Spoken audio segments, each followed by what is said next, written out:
Hello, friends and my colleagues. This presentation, I'm going to give you the brief presentation on the CFA internal audit of the CFA, which are distribution channels for the manufacturing company who sells their products to end customers. So these distribution channels are employed by the pharma company, FMCG company to distribute their products. They are basically a channel which connects manufacturing company and the distributors. They are distributors and store the products of the manufacturing company and distribute to these distributors. So because the FMCG company or the pharma company or in other manufacturing company, they basically they don't prefer to they have their small warehouses. They have the big warehouse which could be called the mother warehouse, either in the company manufacturing location itself or some other location. And from that big warehouse, they distribute their product. They send their products to CFA, which they have their which CFA they have their own small warehouses in different part of the country or the different part of the world. So in this process, the manufacturing company don't have to do the huge capital investment for the small warehouses. So in this is very important distribution channels, because they help these distribution channels helps the companies to distribute their product to different regions, different parts. So in this presentation, what I'm going to do is I'm going to give a very brief presentation on this distribution channels.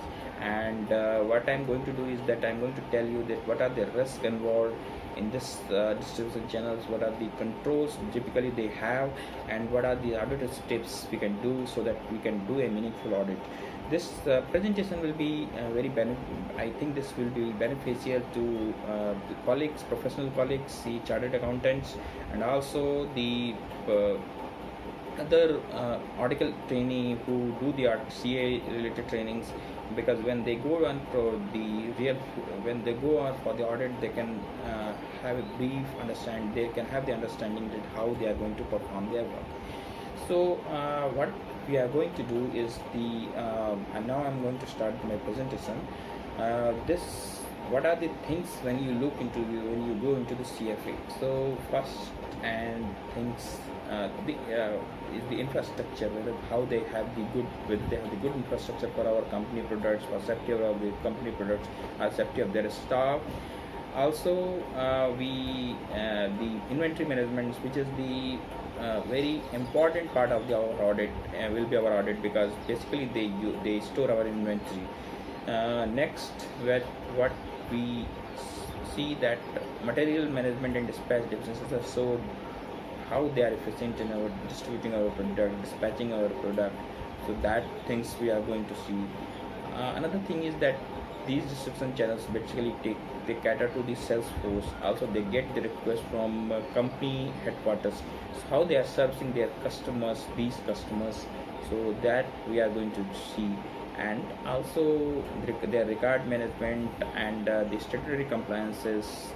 This will be very less, because statutory compliances we will not be primarily responsible. Still from the reputational perspective, from other control perspective, we'll try to see whether they comply on these points. So first, infrastructure. So infrastructure wise, what are the risks involved? That if they don't have the good infrastructure, then in that case the safety of our products will be compromised, safety of their staff will be compromised, which will have bearing on our reputational aspects. So we need to ensure that they have the good infrastructure, minimal infrastructure, which is required for the distribution, which is required for our products, storing our products. So basically what I'm going to tell you, that they as a good control, they are expected to have these store our products in the pallets. Pallets is basically wooden structures, wooden platforms, which is used for keeping the cases, products cases. So when they are kept in the pallets, products are more safer, and from the humidity, from dead damage. So basically, as idle things, they need to store our products in the pallets. Basically, these pallets will be provided by company, because they are not going to incur any cost on the pallets, keeping the pallet, purchasing the pallets. Again, it will depend on the agreements also. So we need to see whether they have stored all the products in the pallets.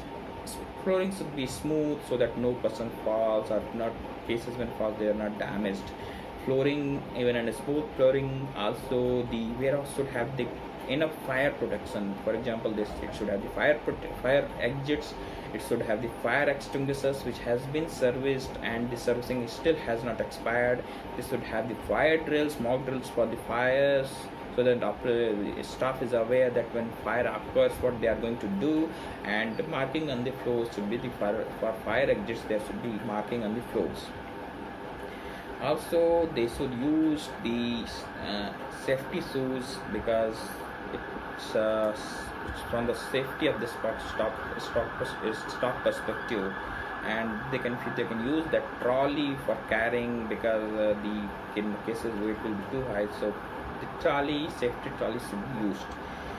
Ventilation, from product safety perspective, ventilation and illumination should be enough. Illumination from when the staff is managing, the lighting should be enough. Also, loading and unloading, there should be separate bays, so that it's when loading is happening, and if unloading vehicles comes, it's not we don't need to keep them waiting, otherwise our charge, we have to incur large charge, we have to incur additional cost. General cleanliness and hygiene also we can see, and storage area should be leak proof, and water seepage should not be there, and it should be rodent free, otherwise our products will there are chances that our products will rats can damage our products. So so I think these are the basic. Inflammable articles should not be kept there, and also batches, when the products have batches, then one batch should be stored at one place for convenience of the picking and the loading and unloading. So these are the basic infrastructure which related things which we have to check. Now comes the most important part, which is the inventory. So inventory, basically what we need to do, that what are the risks involved. So risks involved are that inventory, if we don't have enough control for the inventory, then inventory there could be theft of the inventory and pilferation of inventory, which would be claimed from us that okay, this theft has happened, pilferage has happened, so we need to write up our stock, and we need to will be at loss. So this is the most important thing. So inventory related controls, inventory related the steps and the controls which are required. Now I'm going through on that aspect. So first, what we have to do that we need to count our physical inventory. And how we are going to count our physical inventory? We need to do the blind count. So what we are going to do, we will take inventory status from report, inventory status report from our system, and it's advisable not to take the physical the system quantity from the system. We need to take only the batch and for related information, or the SKU related information, batch related information. Then we have to do the physical count. So when we are going to do the physical count, we need to take stock count from in the flow from the start to end. We need not to refer our. We need not to. It's not that we will take from our physical inventory sheet. We'll take this stock. Where is this stock? This is not the idle step. We need to take from start to end from the flow, and then we need to refer the sheet where that SKU and batch is there. Then we need to count. We need to write that physical count in our stock sheet. So that's the basic thing. That the things ideal method by which we should take the physical count. And once the physical count is taken, then we need at the time of the physical count, there will be the from the CFA there will be one staff who is counting the inventory for us, and we need to ensure that whatever is counting is counting correctly, and then we need to write that physical count in our sheet. Then after that, what we need to do, we need to take our soft copy of that sheet report, physical system quantity report, and we need to record our physical quantity in that Excel or soft copy of the report. Then we need to batch wise, we need to compare the system quantity plus physical quantity. Wherever is difference, we need to analyze difference in two ways. First is the total quantity wise, SKU wise total quantity. So SKU wise, we need to disregard the batch, and SKU wise, what is the total quantity, what is the physical quantity. And if it is there is difference, then we need to know these reasons for that differences.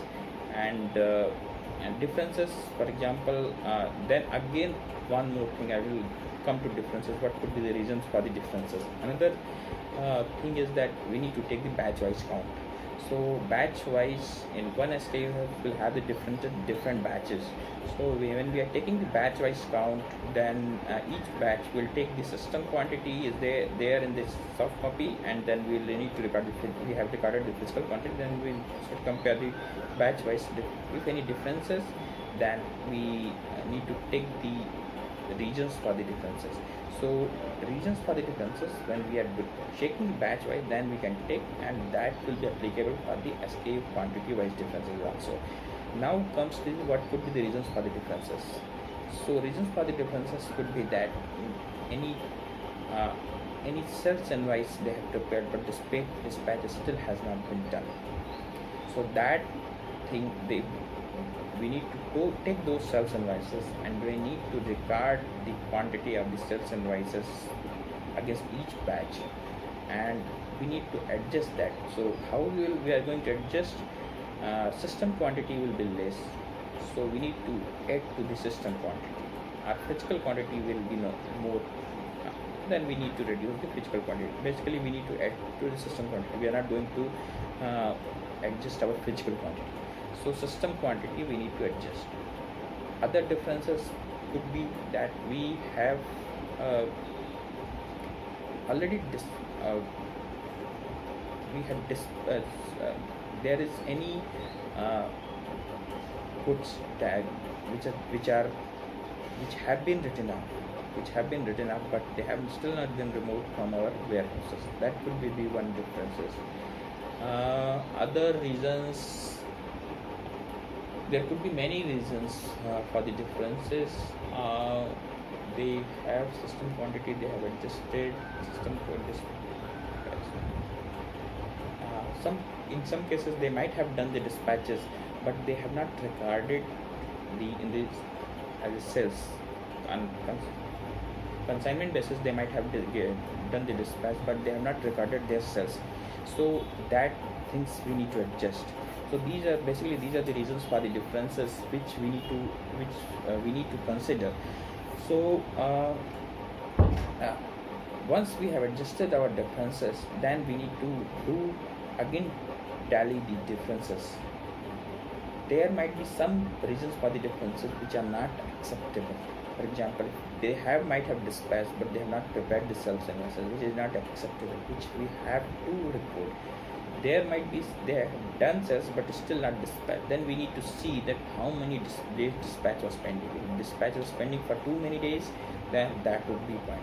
If dispatch has been pending only for 1 day, they might have not dispatched, then we might consider it, and we might not report in our audit. So this is the ideal method to take the system quantity, physical quantity. Now we so when we are after adjustments, when the differences we are taking the reporting our differences, then there might be cases in some in some batches there might be negative differences, and in some batches there might be the positive differences for the same SKU. So we are not going to net out the differences, we need to add those differences. So Also SKU wise, one SKU might have surplus, one SKU might have deficit. We are not going to net up, we are going to add the absolute figures. Then we are going to report the differences. And how we are going to report the differences? Differences is divided by total physical staff or total system staff. That would be the percentage differences. And we might have some slab rates for the differences. Accordingly, we can score those differences in our report. So that is the way how we do the physical count of the inventory and how we report it, the physical count. Okay, in the warehouse there are some goods which are damaged.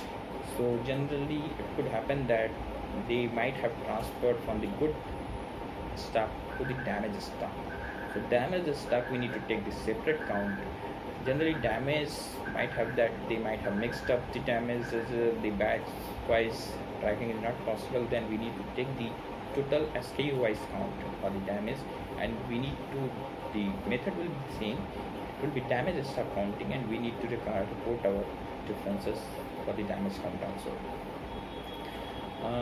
Also when we are doing the physical count, generally for the cases there is stacking norms, that how many cases could be stacked in height. So that if we find that the stacking norms are not being followed, then we need to report those deviations.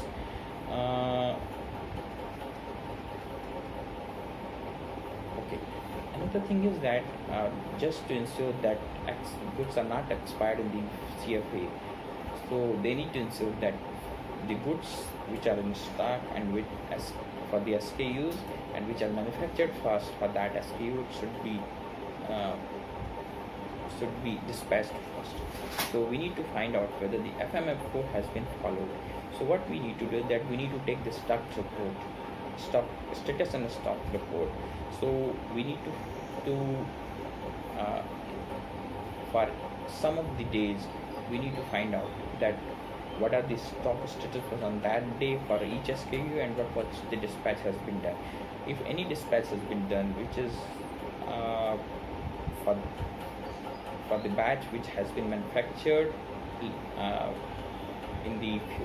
which has been manufactured later as compared to other batches, then that's the violation of the FMFO procedure, dispatch procedure, and that we can report we have to report in our audit report.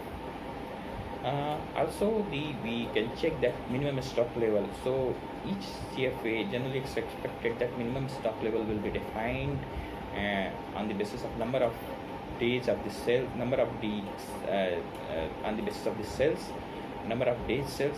So we need to compare that stock level for that day on which we are doing our audit, whether the minimum stock level has been maintained for that day, and if it's not maintained, then we need to report. And how the minimum stock level we can control, we can find out. So what they are going to do, that minimum stock level they will define in the number of days sales, 5 days of sales, 6 days of sales. So what we can do that we can take the sales for particular number of days, for example the half year, 1.5 year, 6 months, and for each SKU we can find out how many days, 6 days of sales will be how much quantity. So 183 days of sales, then on the basis of 183 days of sales for that SKU, and find out 6 days of sales, and then 6 days of sales, that quantity we can compare with our stock levels. If stock levels is too high, lesser compared to the minimum stock level, then we can report in our audit. Also the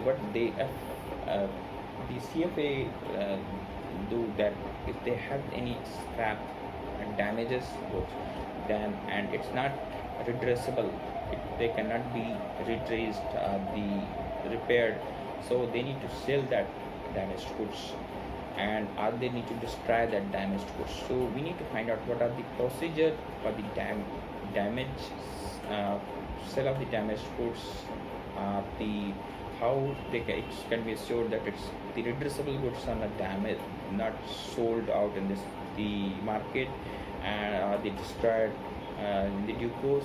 So we need to find out first that what are the controls to ensure that redressable goods are not destroyed. So ideal control could be that they need to take the approval from our company, from the manufacturing company for treating any damage as the final damage. That is one control which should be there. Also, once they get the approval, then either they may sell it to scrap vendor or they can destroy itself. So if they are destroying itself, then at that just to ensure that our goods are not infiltrated to market, but the repacking in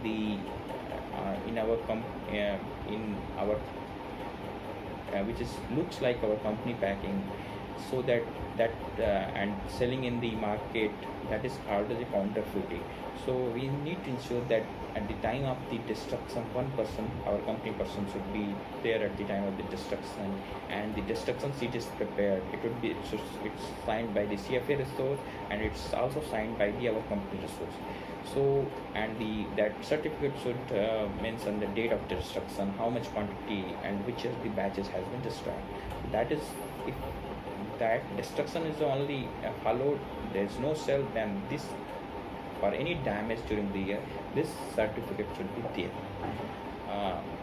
We can match that certificate against the approval from our company resource, and if there's mismatch, then that is the other point. Also, if sale happens, then what we need to find out that how much goods has been dispatched from the warehouse. We can compare that dispatch quantity with our approval.